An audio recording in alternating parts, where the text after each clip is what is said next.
All right, hello, wine-drinking people. Time for more of what I've had to drink yesterday. And you know, when we have a supplier walk in the store and say, I got this small company, I'm just getting started in the business, and I'm just focusing on the Bonarda varietal from Argentina. You know, I kind of looked at this gentleman and just said, really?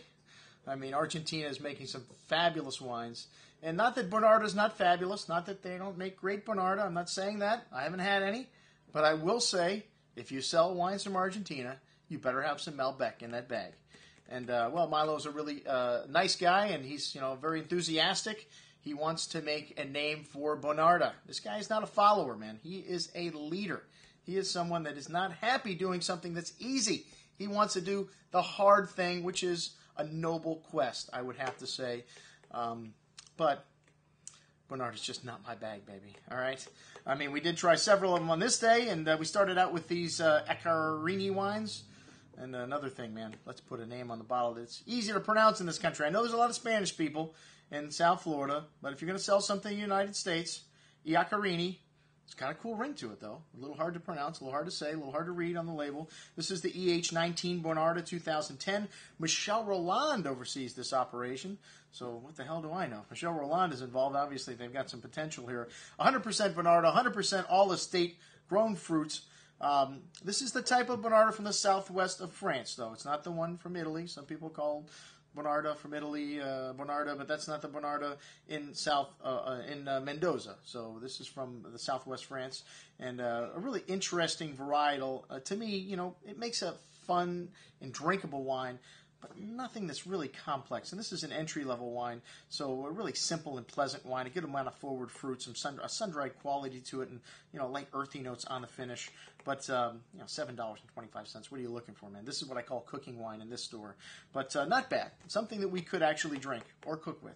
Okay, Iaccarini Bonarda. This is their higher tier, I guess. 6 months in French and American oak, and it's got some earthy notes to this wine. 25-year-old vine, so it's a better selection in the vineyard, maybe. That's what the difference is. It's from the San Rafael or the southeast corner of Mendoza. Nice amount of spice to the dark cherry fruit here. A hint of menthol. Good amount of dark cherry fruit on the tongue with smooth tannins. A really easy drinking wine. Good little wine, though. Definitely a step up from the first Bonarda at $15.75. And then we've got the big boy, the Nicasio Bernardo. And this spends 14 months in new American and French oak, fermented also in oak, at 40-plus-year-old vines. Similar to Barolo, not in my book, baby. Good amount of toasty oak spice, almost like Scotch-like aromas from the oak there. Dark cherry and plum-like fruit with some tobacco spice as well. Good amount of dark berry fruit on the palate with a nice hand of oak spice there, some sweet tobacco, and some dry tannins coming on the finish, but a very good wine at $30. Can I get some Malbec, please? All right, Malbec. Yes, we do have Malbec. And Blanca Malbec. This is an entry-level wine here, $11.25. A bit of dried plum, roasted herbs, light earth notes, and floral notes. Red berry fruit on the tongue with some smooth tannins, some light floral notes. A soft and easy drinking wine with a short and pleasant finish. A good little wine for $10, and you find a lot of good stuff. Malbec from Argentina for $10. All right, I knew we were, tasting wines for a reason.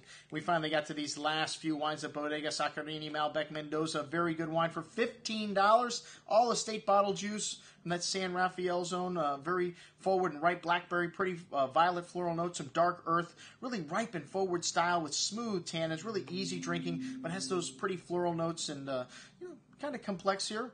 Very fruity, but at the same time has a little bit of those earthy and floral qualities that add a little complexity to Malbec. A very good wine for $15. And then the Nicasio. This wine is excellent. And this is why we go to Mendoza for Malbec like this. A good amount of toasty oak spice. They use both French and American oak. 14 months. And some molasses, dark cocoa, blackberry, blueberry fruit, pencil lead. Really nice complexity showing here on the nose. And a big wine on the palate. A lot of ripe and jammy fruit with firm tannins, but a good hand of acidity holding things together here. Really nicely balanced. The oak, the fruit, the earthy qualities in here, the minerality. An excellent bottle of Malbec at $29.25. That's what I'm talking about, folks. I'm your host, Andrew Lampasoni, signing off for the Wine Watch, saying, remember, always drink the good stuff first.